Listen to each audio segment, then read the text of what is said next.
Facebook ថ្មីអត់មាន profile ទេ ហើយពងដឹកគេមានអី ចាគាត់ថាតើដឹកឲ្យគាត់យកដល់ប្រអប់គាត់ជា fan ណា ហើយចូលឲ្យប៊ីដឹកទៅបានទេចុះ គាត់ថាតើខ្ញុំដឹកឲ្យគាត់ចង់ឲ្យខ្ញុំជួយប្រមូលកន្លែងគាត់ចឹងណា បើអញ្ចឹងខ្ញុំជួយទៅមកចុះ នេះគាត់ទេមកទៀតនេះអាឡូបងមកលឿនមកបងខ្ញុំបញ្ញាប់បងរៀបចំចេញទៅហ៎បង តោះឥឡូវផ្ទះគាត់ណាដាក់ឡាននឹងជូនទៅមកអាប់ទូរស័ព្ទឲ្យមក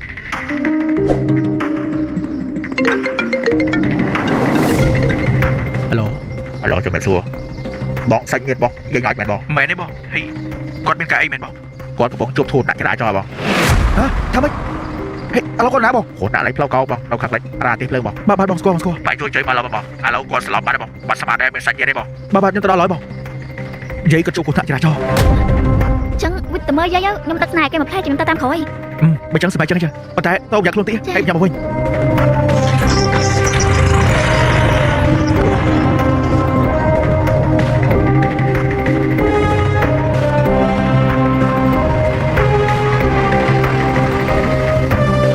បើការងារធ្វើបានល្អកុំឲ្យពាក់ព័ន្ធដល់ថ្ងៃ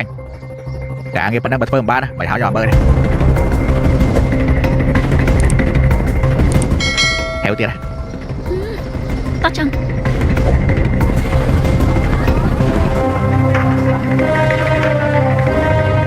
អាឡូបងបងណាវិញ នេះខ្ញុំចាំបងយូរពេលឥឡូវខ្ញុំមកកន្លែងនេះបានទេបងឥឡូវបងជួយមកសាលាចាស់ទីបានទេបងបាទមកចាំខ្ញុំប្រាប់ឡើយ ចាបងចា